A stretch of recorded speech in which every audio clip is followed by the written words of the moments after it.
This morning, the computer security company McAfee says threats to smartphones are on the rise, reaching a record high by the end of this year. That report also found you are 76% more likely to suffer a malicious software attack or malware on an Android phone. Here to help us protect those phones, whichever they may be, CNET.com senior editor Bridget Carey. Nice to have you back with us this morning. So what is it about the Android that makes it more vulnerable? Well, for one, there are just more Android phones than there are other types of smartphones. So the bad guys are going to target the biggest pool of victims.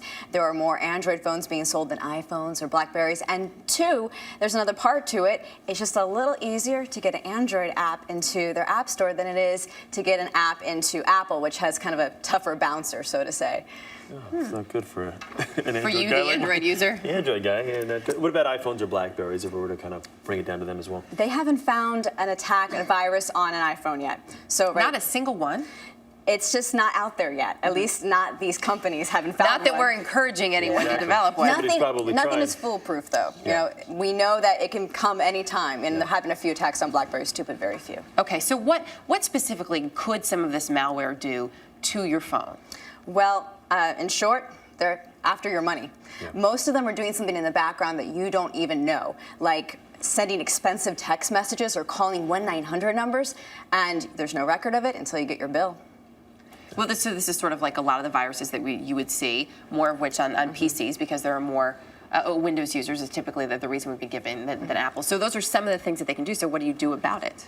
Well, you just be smart about what you're downloading. Now, the good news is that we're not going to really come across many of them in our typical use of smartphones because we're going after the popular apps. We're going after apps that our friends use. These bad ones are really lurking in the shadows of the App Store under generic names like hot girl everyday calendars or celebrity wallpapers, like things that you normally just don't come across. Fell for it again.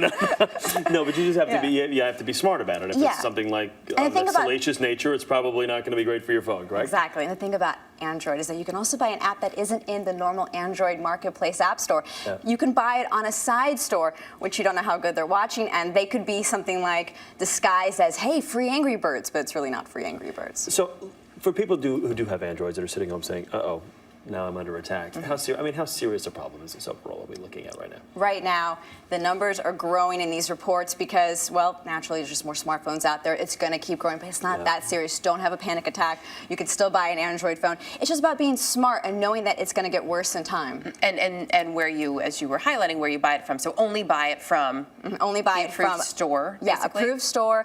Look at the reviews. You're going to be able to see if people are reviewing that it's a trusted app or not. Is there any such thing as antivirus software for your phone? There is. If it makes you feel better, you can go out and get it. They're making it for Norton and McAfee, but right now I don't think you have the rush to go get it. It's just about being smart on what you're downloading. Yeah. Now, are apps the only way you can get viruses on the phone, or are there other ways as well? The bad guys want to attack you any way they can. So you don't even have to have a smartphone to be attacked. You can click on a bad link. The thing about the smartphone is that things look strange because it's on a small screen. Yeah. You don't know if you're not on the right banking site because it already looks strange to you. You can't even tell. So triple check what sites you're on, type the URL in. Bridget, thank you. We are under siege. We are.